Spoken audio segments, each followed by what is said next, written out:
Olá, sejam bem-vindos ao cursinho Pré-ENEM Uni. Eu me chamo Sofia Alves, faço parte da equipe de professores de Biologia. Na aula de hoje, nós iremos relembrar alguns conceitos básicos acerca da evolução, um dos conteúdos que mais caem na prova do Enem. Mas afinal, pessoal, o que é evolução? A evolução biológica corresponde ao processo de modificação e adaptação das espécies ao longo do tempo. A atual diversidade de seres vivos é o resultado de processo de transformação e adaptação das espécies aos variados ambientes, constituindo a evolução biológica. O que a gente tem que compreender, galera? A ideia principal da evolução é que todos os seres vivos compartilham o mesmo ancestral. A partir dela, surgiu uma enorme variedade de espécies que encontramos hoje. Ou seja, podemos dizer que a evolução é um processo pelo qual os organismos modernos se desenvolveram a partir de antigos ancestrais.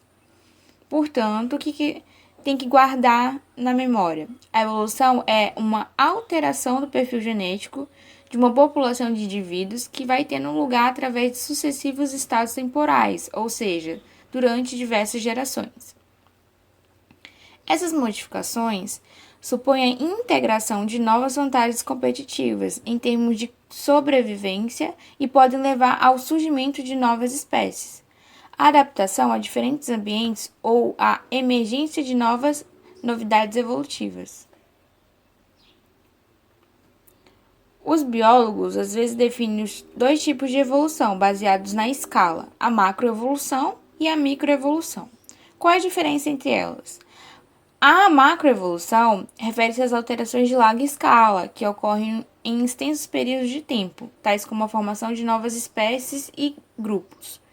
Já a microevolução refere-se às mudanças de pequena escala, que afetam apenas uns ou poucos genes e ocorrem nas populações em curta escala de tempo. Com relação aos seres vivos da Terra, nós temos que compreender que eles não nasceram como conhecemos hoje. Eles evoluíram. Mas como podemos provar essas modificações? Então, pessoal, podemos provar essas modificações por meio das evidências evolutivas. As evidências da evolução vêm de várias áreas diferentes da biologia. É claro que existem muitas, mas só precisamos lembrar dos principais, como a paleontologia, que estuda os fósseis, a embriologia comparada, que diferencia como é o início do desenvolvimento dos seres, a bioquímica comparada, que estuda as moléculas de DNA e proteínas, e aí vai, né? E a anatomia comparada, que estuda as homologias e analogias. Com relação às adaptações, nós podemos conceituar como características mantidas nas populações ou fixadas nas espécies por seleção natural, porque tem uma importância relativa na sobrevivência e reprodução dos organismos. Dentre os principais conceitos adaptativos que vocês têm que memorizar para a prova, são os termos de homologia, analogia e radiação adaptativa, convergência adaptativa e especialização. Enfim, o que a gente tem agora? A gente precisa começar relembrando os conceitos de homologia e analogia, que vem lá da anatomia comparada. Para entender a homologia, observe essa imagem na qual mostra a asa de um morcego, né, e a nadadeira de uma baleia. Ambas possuem uma estrutura e origem bionárias iguais, mas não necessariamente a mesma função. Afinal, né, a baleia usa a nadadeira para nadar e o morcego usa a asa para voar. Já na analogia, né, funciona ao contrário. Vamos comparar a mesma asa de morcego, só que dessa vez com a asa de um inseto. Elas são diferentes, não é? Mas serve para o animal voar, ou seja, a estrutura e origem bionárias são diferentes, mas a função é a mesma. Esse processo também pode ser denominado de evolução convergente. O que significa convergir, galera? É ir para a mesma direção, como duas linhas que se encontram num ponto. Com relação à irradiação adaptativa, podemos caracterizar como um processo que é consequência do isolamento geográfico de vários grupos a partir de uma população inicial, levando à diversificação das espécies com um acúmulo de características diferentes ao longo do tempo e com a atuação da seleção natural. Ou seja, a partir de um mesmo tipo de ancestral, ocorre o aparecimento de várias linhas evolutivas divergentes. Portanto, todos esses organismos, por terem um ancestral comum, possuem estruturas derivadas de uma mesma estrutura original. Essas estruturas são chamadas de órgãos homólogos, como, por exemplo, os braços dos homens e as asas do morcego, e possuem a mesma origem embrionária. Já a convergência adaptativa é um processo resultante da adaptação de grupos de organismos de espécies diferentes ao mesmo habitat.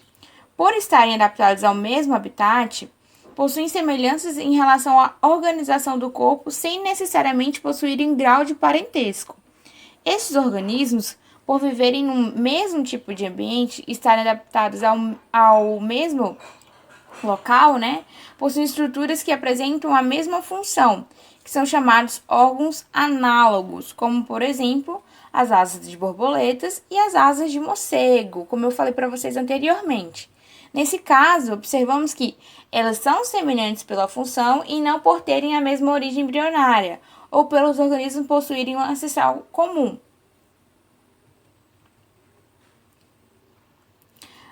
Podemos afirmar que as consequências do processo evolutivo são as chamadas adaptações das populações, que se dão através das condições ambientais e a formação de novas espécies, denominada de especiação.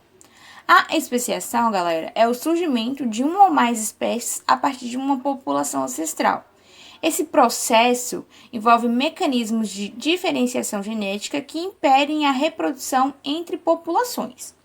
Esse processo de formação de raças se dá por isolamento geográfico ou reprodutivo, que de algum modo não podem mais se encontrar e cruzarem-se. Nesse período, ocorre um acúmulo de características diferentes e a atuação da seleção natural. Se durante o isolamento geográfico começam a surgir alterações genéticas até o ponto de os indivíduos serem incompatíveis reprodutivamente, serão formadas novas espécies, tá bom? Ok, agora que nós já entendemos esses conceitos básicos, nós podemos dividir a especiação em 3 tipos, tendo em vista os aspectos geográficos, como a especiação alotrópica, a especiação simpátrica e a especiação parapátrica. A especiação alopátrica, ela acontece quando duas populações de uma espécie são separadas por uma barreira geográfica. Como assim?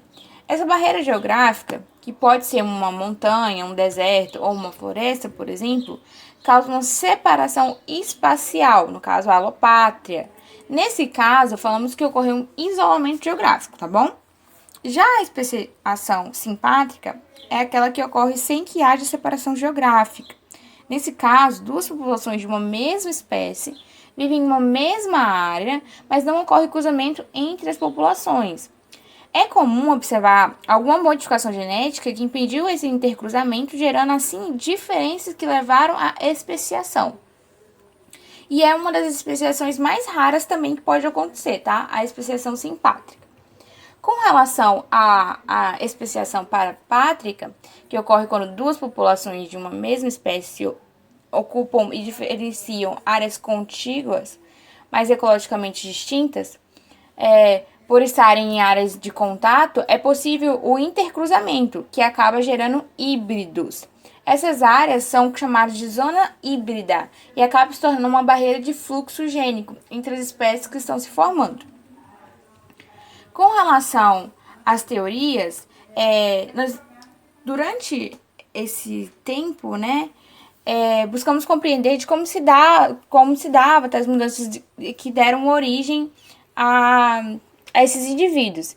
Entre os séculos XVIII e XIX, as diversas teorias evolutivas foram surgindo, como o criacionismo, o lamarckismo e o darwinismo. Hoje, algumas são consideradas erradas por conta das falhas das teorias, mas posteriormente, no século XX, surgiu uma nova teoria que unia o darwinismo a novos conceitos genéticos, que é denominada como neodarwinismo. Preparamos uma aula apenas sobre as teorias evolutivas, tá, pessoal? Mas, basicamente, o fixismo acredita que todas as espécies vieram ao mundo da maneira como as conhecemos hoje. Já a teoria de Lamarck é pautada em diversas leis, tais como a lei do uso e desuso, a lei da transmissão das características adquiridas, enquanto que a teoria de Darwin acredita na seleção natural e que o meio ambiente funciona como um filtro, no qual seleciona os mais hábitos, né, e elimina os menos hábitos. Por fim, nós temos a teoria do neodarwinismo, né, que reúne os conceitos de seleção natural, isolamento reprodutivo, mutações gênicas e recombinações gênicas. Bom, galera, isso é tudo. Agora que você já relevou tudo o que precisava sobre o conteúdo de evolução, é hora de testar seus conhecimentos. Leia com calma, responda com atenção às 5 questões que separamos para você. Bons estudos e até a próxima aula!